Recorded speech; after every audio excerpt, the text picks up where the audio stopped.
Vale, pues nada, para empezar, evidentemente, daros las buenas tardes a todos y evidentemente las gracias también por estar aquí esta tarde y bueno, por la gran acogida que ha tenido estas jornadas que ha organizado con tanto acierto la Fundación Noelia y evidentemente también darle las gracias a Noelia en primer lugar, pero a todos los organizadores y miembros de la Fundación Noelia por su excelente organización de estas jornadas, que espero que disfrutéis todos y que disfrutemos todos juntos para aprender unos de otros, que es de lo que se trata. En la tarde de hoy me gustaría hablar, aunque fuera de una forma, espero, o al menos lo voy a intentar, lo más divulgativa posible, sin entrar tal vez en demasiados tecnicismos y en demasiados detalles técnicos o científicos, acerca de las nuevas aproximaciones terapéuticas, los proyectos relacionados con nuevas terapias que estamos investigando en el laboratorio de investigación aplicada a enfermedades neuromusculares del Hospital Sant Joan de Déu, que dirige la doctora Cecilia Jiménez Mallebrera, basada en ácidos nucleicos. Los ácidos nucleicos realmente es una molécula, un conjunto de moléculas que se encuentran en la célula, en cualquier tipo celular de nuestro organismo y que son parte fundamental de ella. Tanto es así que el ADN, por ejemplo, el ADN que forma las instrucciones o que conforman las instrucciones de todas nuestras células son ácidos nucleicos. O el ARN, del que tanto se ha hablado últimamente por las vacunas del COVID, por ejemplo, pues también serían ácidos nucleicos. O sea, son moléculas que forman parte de todas las células del organismo, pero que nosotros podemos usar como posibles o potenciales aproximaciones terapéuticas. Por entrar un poco en detalle, aunque la doctora Jiménez Mallebrera ya lo ha contado de forma muy profunda, recordar que el colágeno 6 está conformado por tres cadenas alfa, la alfa 1, la alfa 2 y la alfa 3, que a su vez se codifican en el ADN, en el genoma de cada una de nuestras células, por tres genes, el gen COL6A1, COL6A2 y COL6A3. Estas cadenas alfa del colágeno 6 se van a unir entre ellas para formar el monómero de colágeno 6 a través del dominio triple hélice central que se localiza en esta región que estoy señalando. Esa región es muy rica en glicinas, que como comentaba anteriormente Cecilia, son esos aminoácidos fundamentales para el correcto ensamblaje de estas cadenas. Bueno, ya lo hemos comentado también anteriormente, pero reseñar porque va a ser el tipo celular con el que vamos a trabajar en todos los proyectos que contaré a continuación, que es el fibroblasto, el tipo de célula que produce el colágeno 6. Los fibroblastos se localizan en los músculos esqueléticos entre las diferentes fibras musculares y es en este tipo celular donde se producen las cadenas alfa 1, alfa 2 y alfa 3, se ensamblan formando los monómeros que a su vez forman dímeros, estos a su vez forman tetrámeros que se secretan al espacio intercelular, a la matriz extracelular, para formar esa red de proteínas, entre ellas el colágeno 6, que formarían la matriz extracelular.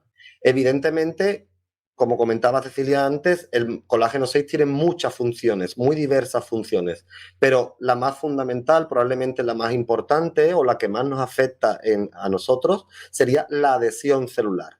Es decir, formar una especie de pegamento, de cemento, de andamiaje que haga que las fibras musculares estén unidas unas a otras. Entonces, por ejemplo, aquí en estas imágenes que he obtenido de un artículo del profesor Boneman, tenemos un corte transversal de un músculo esquelético donde se observan las fibras musculares y en verde, marcado en verde, la matriz extracelular de colágeno 6 en un individuo no afecto. Cuando tenemos una distrofia muscular por déficit de colágeno 6, observamos que esa matriz extracelular de colágeno, aquí en verde, está desorganizada, las fibras no están unidas unas a otras y por lo cual presentan diferente tamaño, etc. De ahí que tengamos la patología que presentan nuestros pacientes.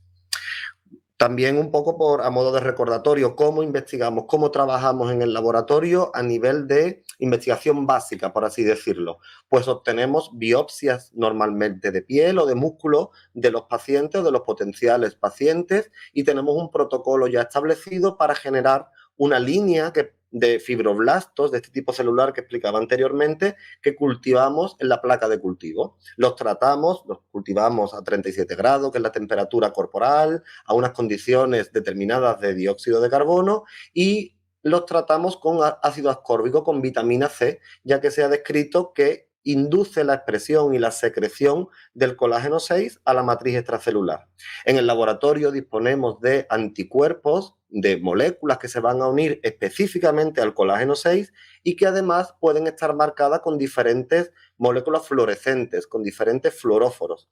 Y gracias a la microscopía, en particular a la microscopía confocal, podemos visualizar la matriz extracelular de colágeno 6, en este caso aquí marcada en verde, con los núcleos, que es donde se localiza el genoma, el ADN, las instrucciones de nuestras células, enmarcadas en azul. En este punto siempre me gusta agradecer y recordar la labor y la colaboración que tenemos con la doctora Mónica Roldán de nuestro hospital, de la unidad de microscopía confocal del Sant Joan de Déu, que como veréis a continuación trabaja en estrecha colaboración con nosotros en muchos de nuestros proyectos.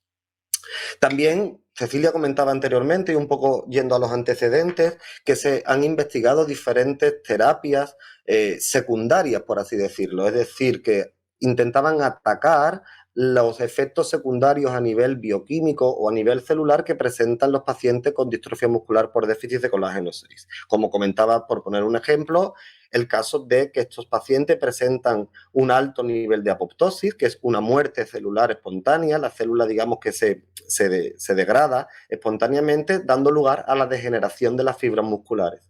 Y se intentó, con la molécula omigapil, inhibir ese proceso celular. Aunque, bueno, se llevaron a cabo ensayos clínicos, los resultados no fueron todos los prometedores que nos hubiera gustado, que mejoraran la calidad de vida de los pacientes, y es en ese contexto cuando surgen las terapias, digamos, avanzadas, las terapias basadas en ácidos nucleicos. También comentaba Cecilia anteriormente este gráfico, ¿no? Este gráfico que es de un artículo de la doctora Valeria Alamán, donde se describen las diferentes mutaciones que podemos encontrar en los pacientes con déficit de colágeno 6. En nuestro caso, nos vamos a centrar en este queso azul, en la porción azul del queso, que aquí pone un 34%, pero que si lo ampliamos sería el 71%, que son aquellas mutaciones en el ADN, en el genoma, que dan lugar a que se pierdan esas glicinas tan importantes que comentábamos anteriormente para el correcto ensamblaje de las cadenas del colágeno 6. Si perdemos esas glicinas, lo que va a ocurrir es que el colágeno 6, aunque se está produciendo, pero no se va a ensamblar bien para formar los tetrámeros funcionales, y eso dará lugar a la aparición de la patología. Entonces, bien, estudiando un poco los pacientes que nosotros tenemos en el laboratorio y en particular en el biobanco del Hospital Sant Joan de Déu, al cual aprovecho la oportunidad también para agradecerle su colaboración, observamos que una de las mutaciones más frecuentes es la mutación que llamaremos 877G. Consiste simplemente en que sabemos, ¿no?, que el ADN se conforma por 4 letras, A, C, T, G, repetida millones de veces, es como una especie de código de escritura. Y entonces lo que ocurre en esta mutación es que se cambia en un sitio en concreto una G por una A. Y eso da lugar a que una de las glicinas tan importantes del dominio triple hélice, en concreto la 293, se sustituya por otro aminoácido, por la arginina. Esto produce que no se conforme, no se, digamos, ensamble correctamente el colágeno 6. Esta mutación, que es tan frecuente en nuestra cohorte de pacientes, se presenta en heterocigosis. ¿Qué quiere decir eso? Que una de las copias del gen, que como decía Cecilia anteriormente, tenemos de cada gen 2 copias, una de las copias estará, digamos, no afectada, está con su secuencia correcta, y la otra copia sí que lleva la mutación. Sin embargo, aunque tenemos una copia sí que está correcta, nuestros pacientes presentan la patología. ¿Y esto por qué es debido? Pues es debido a esa estequiometría, a ese proceso de ensamblaje del colágeno 6.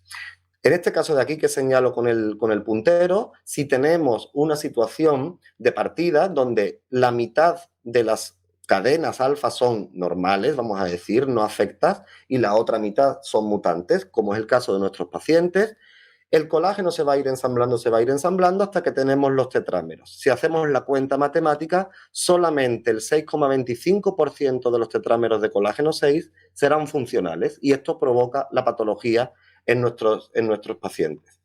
Sin embargo, se propuso en un momento dado por un grupo de investigadores que reduciendo la presencia solamente en un 10% de esas copias mutantes, de tal forma que tuviéramos un 60% de copias no afectas, de copias correctas, y un 40% de copias mutantes, podríamos aumentar la presencia de tetrámeros de colágeno 6 correctos, funcionales, hasta un 13%.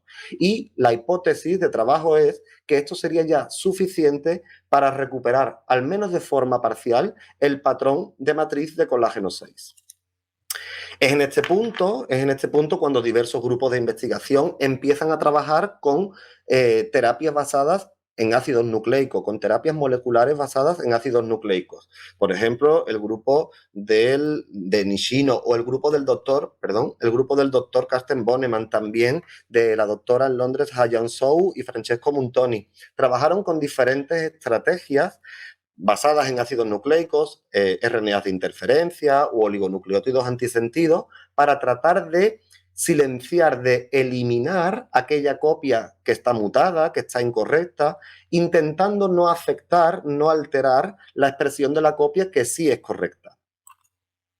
Entonces, bueno, ¿en qué proyectos nos hemos nosotros en el laboratorio del Hospital Sant Joan de Déu embarcado en este contexto? Pues bien, tenemos una cohorte de pacientes que presentan la mutación 877G por A, que produce la pérdida de esa glicina, como comentaba anteriormente, tan importante, y podemos hacer una estrategia de silenciamiento de la copia mutante, bien con oligonucleótidos antisentidos o bien con CRISPR-Cas, pero también, y es algo, digamos, más vanguardista, también más difícil, pero que nos daría también resultados muy prometedores, corregir esa copia mutante, es decir, no eliminarla, no silenciarla, sino corregirla, de tal forma que nuestras células derivadas de pacientes, los fibroblastos derivados de pacientes, tuvieran ya las dos copias correctamente expresándose, las dos copias con su secuencia correcta.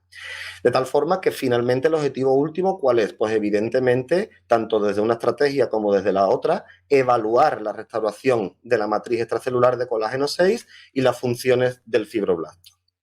Entonces, bien, en este contexto tenemos que estar agradecidos, evidentemente, a todos nuestros colaboradores y también a la Fundación Noelia por una colaboración de tantos años y tan estrecha, porque acabamos de publicar hace recientemente, nada, no llega aún a 2 meses, el 16 de abril, un trabajo, un artículo de investigación en una revista internacional de primer nivel, donde conseguimos realmente silenciar con CRISPR-Cas la copia mutante de los pacientes que presentan la mutación 877G por A, esa mutación con ese efecto dominante negativo. Este trabajo evidentemente se ha hecho en colaboración con todo el equipo clínico del Hospital Sant Joan de Déu, también el equipo del laboratorio, la doctora Mónica Roldán, pero hemos tenido también la suerte, y es muy importante porque la ciencia, si se colabora y si se trabaja con otros grupos, siempre, digamos, es mucho más valiente y podemos avanzar mucho más. Hemos colaborado con doctores expertos en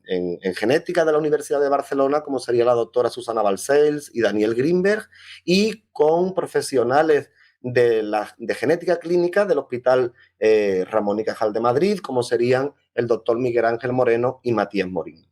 La verdad es que estamos muy contentos con este trabajo de investigación que acabamos de publicar e incluso, bueno, ha tenido bastante repercusión. El Centro de Investigación en Enfermedades Raras de aquí de España lo publicó en su página web y también, por ejemplo, la Asociación Española de Genética Humana le dio bastante repercusión.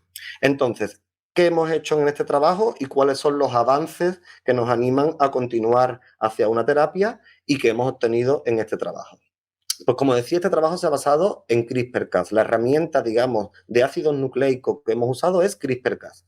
Un poco a modo, digamos, pequeña introducción o pequeño recordatorio. ¿Qué es CRISPR-Cas? CRISPR-Cas es una molécula, la que llamamos la Cas9, que es como imaginaros una tijera molecular. Tiene la capacidad de cortar el ADN igual que hace una tijera. Esto se descubrió hace muchos años, pero en el año 2012, dos investigadoras de Estados Unidos, la doctora Jennifer Doudna y la francesa Manuelle Charpentier, pensaron, bueno, si podemos cortar el genoma, podemos también copiar, como hacemos con el ordenador, ¿no? Control C, Control V, copiar y pegar, es decir, podemos modificar el genoma a nuestro antojo. Tanto es así que el año pasado recibieron el Premio Nobel de Química por esta propuesta, por este descubrimiento. Y efectivamente es una aproximación que en la biología molecular y en la genética molecular está dando resultados muy interesantes y muy prometedores. ¿En qué consiste? En cortar, como decía, el ADN en el punto del genoma que a nosotros nos interese.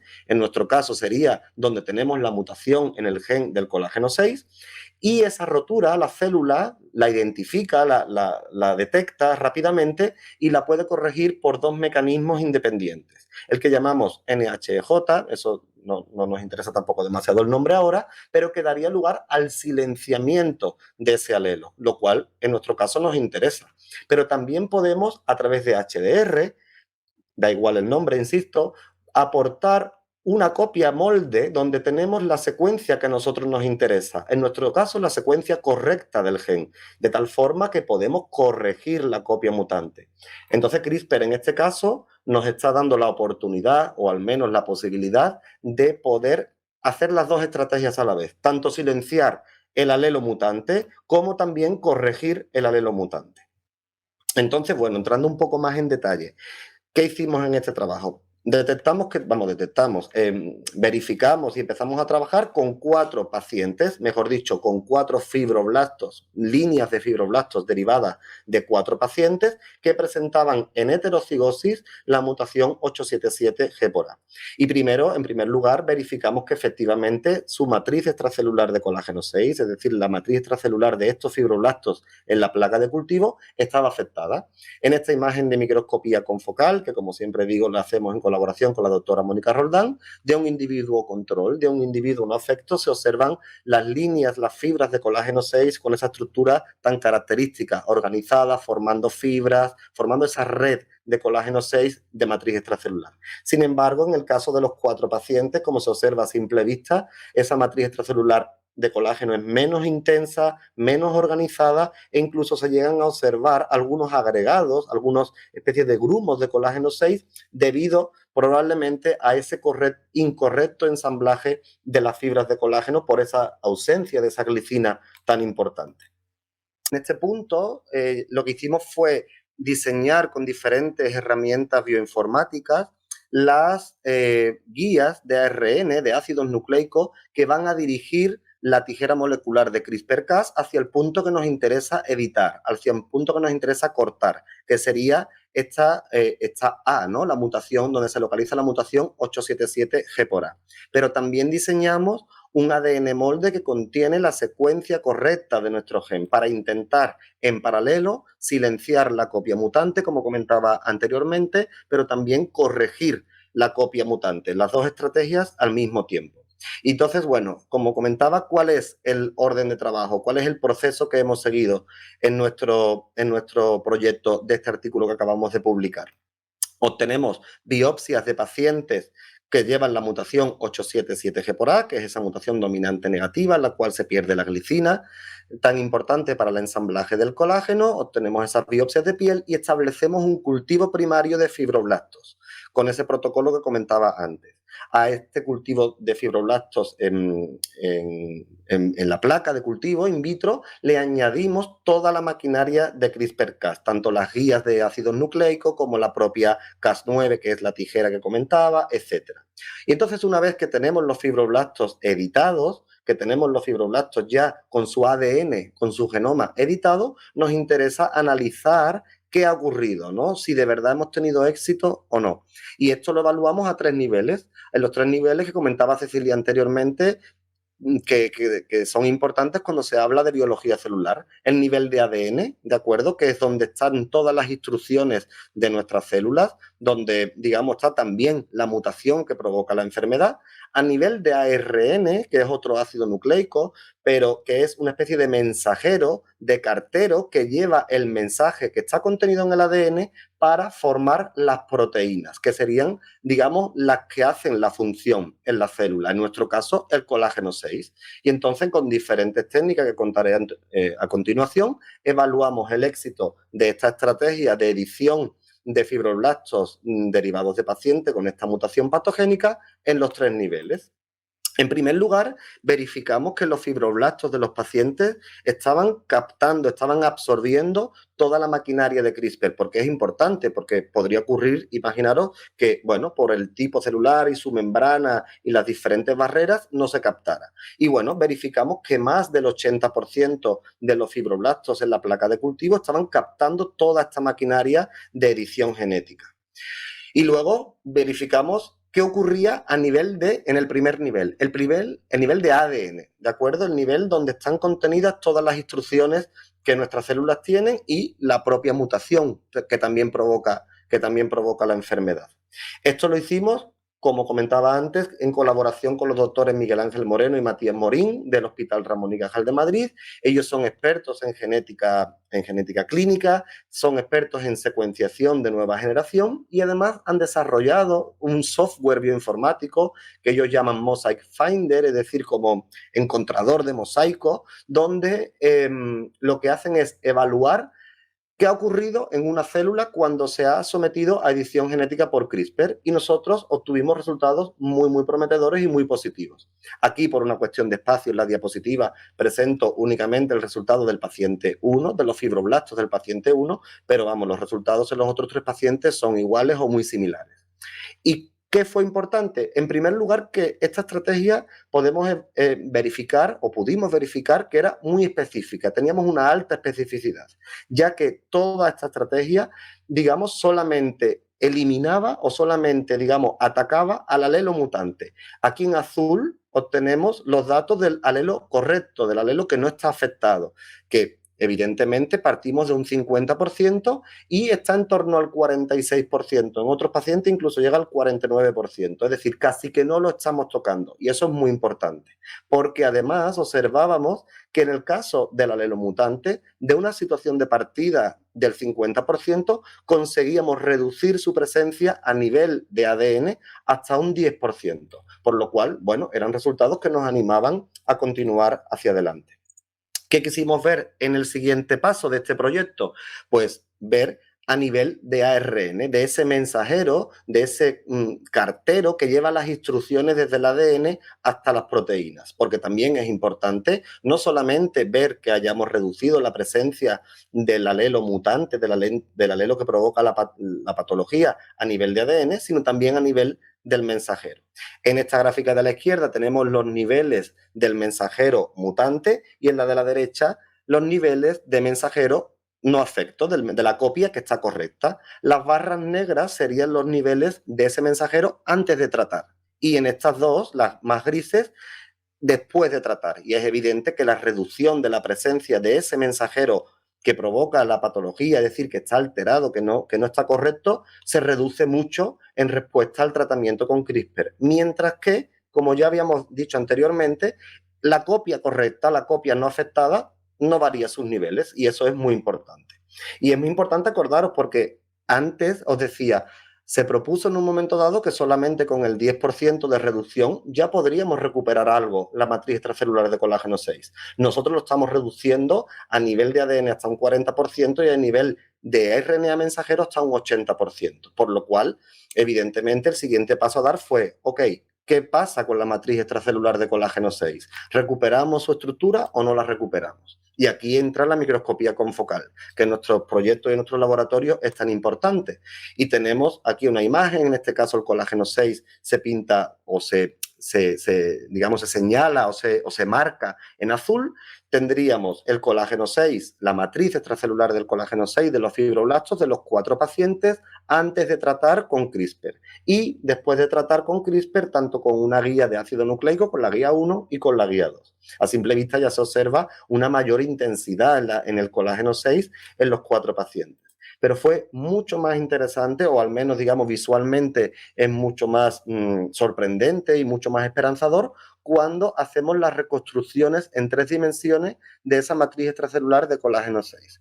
En este caso, una vez más, os presento los datos del paciente 1, pero si vais al artículo científico que es de acceso libre, lo podréis verificar. Resultados similares se obtienen para los otros 4 pacientes, perdón, para los otros 3 pacientes. Aquí en la derecha tendríamos los fibroblastos del paciente número 1 sin tratar, y en la reconstrucción en 3 dimensiones se observa, bueno, una menor intensidad, ese aspecto granuloso, poco organizado, etcétera, en verde. Los núcleos con el ADN estarían marcados en azul y en este caso de la izquierda sería un individuo control, fibroblastos obtenidos de un individuo no afecto, ¿de acuerdo? Donde la matriz extracelular de colágeno 6 tiene esa estructura tan característica, ese patrón de organización tan característico. Y aquí, en las fotografías del centro, tenemos los fibroblastos del paciente número 1 tras el tratamiento con CRISPR. Y sin ser tampoco expertos en microscopía confocal, ni siquiera en colágeno 6, ya podemos apreciar que la estructura de organización y el patrón de la matriz extracelular de colágeno 6 es mucho más parecida a la de un fibroblasto sano que a la del fibroblasto del individuo de partida. Por lo cual, bueno, pudimos verificar que efectivamente la edición con CRISPR-Cas, el silenciamiento de la copia mutante por CRISPR-Cas que observamos a nivel de ADN y a nivel de ARN mensajero, se estaba traduciendo en una recuperación, al menos parcial y muy evidente, de la matriz extracelular de colágeno 6. Evidentemente, todo esto en fibroblastos en cultivo. Además, también pudimos, ya no solamente a simple vista, evaluar la eficacia del tratamiento, sino también diferentes parámetros que medimos, como es el área ocupada por el colágeno 6 o como es la densidad integrada, que es un parámetro que también medimos, y en todos ellos se observaba una recuperación después del tratamiento con CRISPR-Cas. Pero bueno, no nos quedábamos ahí, o sea, no queríamos solamente trabajar con CRISPR-Cas, sino que en paralelo también utilizamos la estrategia de oligonucleótidos antisentido para tratar de silenciar el alelo mutante y verificar si, bueno, no tiene por qué ser, digamos, excluyente una estrategia y otra, sino probar las dos, a ver cuál de las dos estaba funcionando con mayor eficiencia o cuál nos podía dar resultados mejores. En este caso, la estrategia es ligeramente diferente porque los oligonucleótidos antisentido, que nosotros bueno, los llamaremos GAPMER-AON, no atacan al ADN, es decir, no van a eliminar la mutación o el alelo mutante a nivel de ADN, sino que lo van a eliminar a nivel de RNA mensajero, en el segundo nivel que comentábamos anteriormente. ¿De acuerdo? Entonces, aportamos nosotros a las células unos oligonucleótidos antisentido que, digamos, van a eliminar el ARN mensajero que está mutado, sin afectar al que está correcto. Y entonces, bueno, pudimos verificar que efectivamente ocurría también una mejora. Esto sería un individuo sin tratar y aquí un individuo tratado.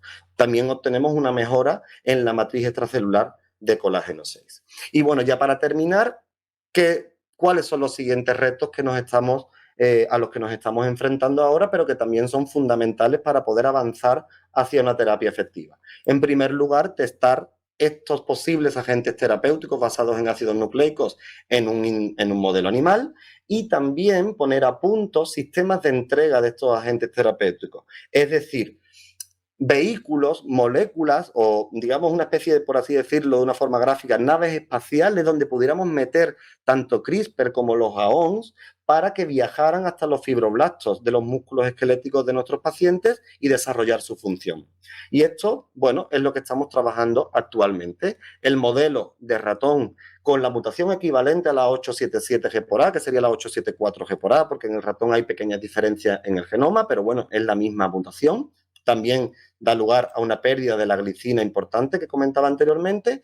Ya lo tenemos en el laboratorio y estamos caracterizándolo. Es muy importante la caracterización de este modelo, porque si no lo caracterizamos previamente, antes de empezar, digamos, a hacer experimentos con él, no podemos saber si efectivamente también está reproduciendo la enfermedad o no. Y para ello estamos estudiando alteraciones en sus músculos, en el cuádriceps, en el diafragma, etcétera. También estamos midiendo la matriz extracelular de colágeno 6 y estamos a punto o en breve empezaremos con los experimentos de fuerza, tanto de fuerza de agarre como de resistencia a la marcha, etcétera. De tal forma que una vez que tengamos caracterizado bien el animal, y ya os adelanto que nos están dando resultados muy positivos, parece que sí, que está reproduciendo la enfermedad, tenemos que testar los posibles agentes terapéuticos basados en ácidos nucleicos en este organismo en vivo.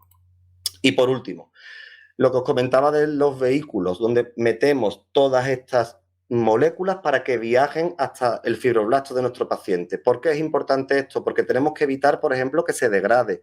Tenemos que aumentar que se absorba realmente por las células. Tenemos que evitar también el sistema inmune, porque pueden de repente el sistema inmune identificarlos como un agente patógeno y destruirlos. Entonces, todo, digamos, estas barreras que los agentes terapéuticos, que CRISPR y los oligonucleótidos antisentidos tienen que superar, necesitan, digamos, un vehículo donde viajar para poder, digamos, sobrepasar todas estas barreras. Y es en el punto en el que estamos actualmente. Tenemos un proyecto desde febrero de 2022, donde estamos estudiando diferentes vehículos, diferentes nanopartículas, donde incluir estos agentes terapéuticos que estamos investigando, y donde también tenemos la suerte de contar también con la ayuda y con la colaboración de la Fundación Noelia. Es un proyecto muy interesante que espero que dé resultados positivos en colaboración con el ICMAP de aquí de Barcelona, el Hospital Vall d'Hebron y todo nuestro equipo clínico del clínico y investigador del Hospital Sant Joan de Déu. Y nada, para terminar, simplemente algunas conclusiones y mensajes un poco para recordar. Bueno, que las terapias basadas en ácidos nucleicos, como son las de CRISPR-Cas y AON, ya están dando a nivel de investigación, a nivel de fibroblastos en cultivo, resultados muy prometedores, que estamos también proponiéndonos nuevas estrategias basadas en la vanguardia de CRISPR-Cas. Son técnicas que nos sonarán a todos en breve mucho, como el Prime Edit y los editores de bases. Es como un poco el siguiente paso del CRISPR-Cas, el CRISPR-Cas 2.0, podríamos decir. También muy importante la caracterización, como decía, del modelo de ratón que ya tenemos, que ya hemos generado, para poder, digamos, luego trabajar con él en todos estos proyectos, tanto en el de las nanopartículas como en el de los oligonucleótidos y CRISPR. Y finalmente, muy importante, poner a punto métodos y sistemas de entrega de los agentes terapéuticos en este, digamos, intento de poder llevar todas estas terapias efectivamente a la clínica, ¿no? Y bueno, nada más, dar las gracias a todo el equipo del Hospital Sant Joan de Déu, al biobanco del hospital, también a la doctora Mónica Roldán, a todos nuestros patrocinadores, evidentemente, especialmente a la Fundación Noelia por tanto apoyo y tanto, bueno, soporte durante tantos años, y muchas gracias a todos vosotros por vuestra atención y perdonad el tema del micrófono que nos ha interrumpido un poco y nos ha retrasado un poco. Muy buenas tardes y muchas gracias, y cualquier pregunta será bienvenida.